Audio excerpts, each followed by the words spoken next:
पता है, कभी कभी ना सबसे गहरी और बड़ी बातें बहुत ही सिंपल सी कहानियों में छिपी होती हैं। आज हम एक ऐसी ही कहानी रोबो और गुड़िया की दुनिया में चलेंगे। ये कहानी टेक्नोलॉजी, नेचर और दया भाव के बारे में कुछ बहुत ही कमाल के सबक सिखाती है। तो चलिए देखते हैं कि इस छोटी सी कहानी में क्या क्या बड़े राज छुपे हैं।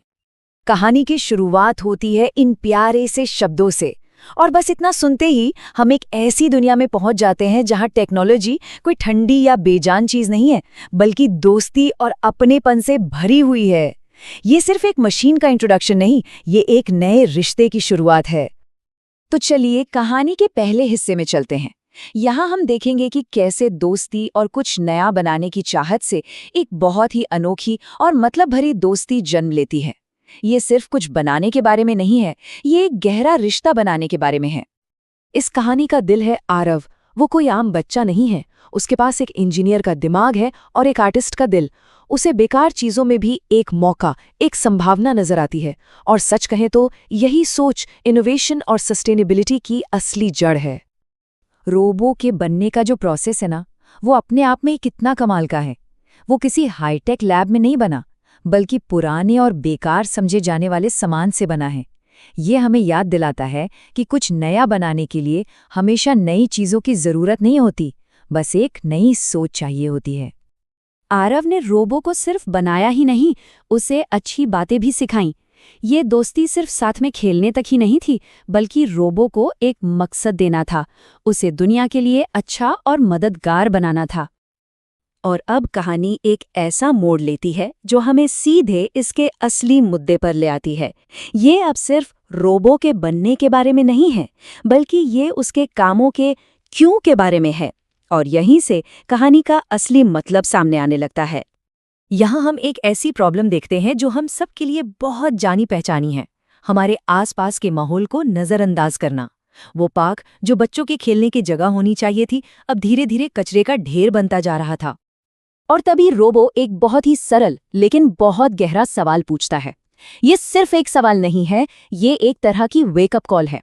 सोचिए, एक रोबोट हमें याद दिला रहा है कि हमारे प्लैनेट और हमारी अपनी खुशी के बीच कितना गहरा कनेक्शन है।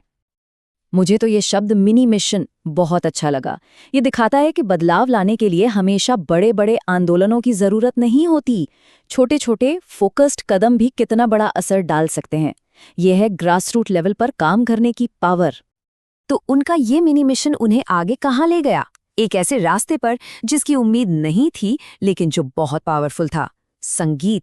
यहाँ टेक्नोलॉजी उनके मैसेज को कई गुना बढ़ाने वाला एक जबरदस्त टूल बनकर सामने आती है। कितना सिंपल है पर कितना असरदार। ये गाना उनके इस पूरे कैंपेन का दिल बन गया। इसे याद रखना आसान है और इसका मैसेज बिल्कुल साफ है। कभी कभी ना सबसे पावरफुल आइडियाज सबसे सिंपल ही होते हैं। ये चार्ट बहुत अच्छे से दिखाता है कि कैसे एक छोटा सा आइडिया हकीकत में बदल जाता है। YouTube पर वीडियो अपलोड करने जैसा एक छोटा सा कदम एक वायरल हिट बनता है। और सबसे जरूरी बात, ये एक असली कम्युनिटी क्लीनअप को जन्म देता है।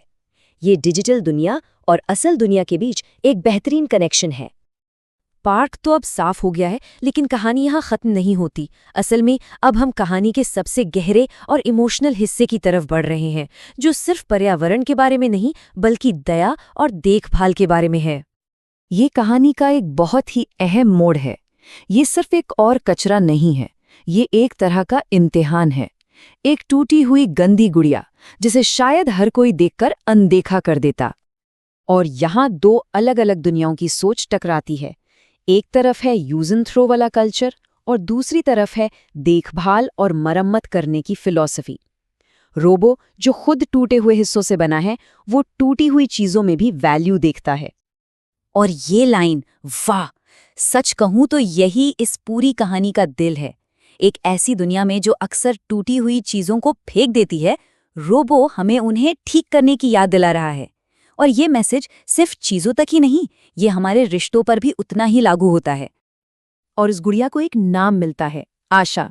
ये सिर्फ एक नाम नहीं, ये एक सिंबल है। ये इस बात का प्रतीक है कि जब हम फेंकने के बजाय देखभाल और दया को चुनते हैं, तो हम उम्मीद पैदा करते हैं। तो इस पूरी कहानी से हमने आखिर क्या सीखा?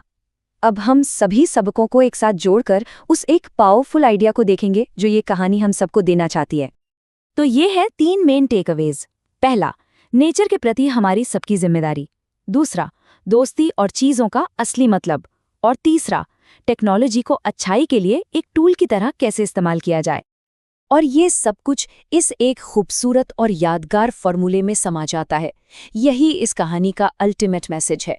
जब हम टेक्नोलॉजी की पावर को प्यार और दया के साथ और नेचर के सम्मान के साथ जोड़ते हैं तो हम सच में जादू कर सकते हैं। और मैं आप सबको इसी सवाल के साथ छोड़ना चाहूंगा। ये कहानी सिर्फ आरव और रोबो की नहीं है। ये हम सबको खुद से ये पूछने के लिए इंस्पायर करती है कि हम अपनी दुनिया में, अपने आसपास, अपनी जिंदगी में क्या ठीक कर सकते हैं।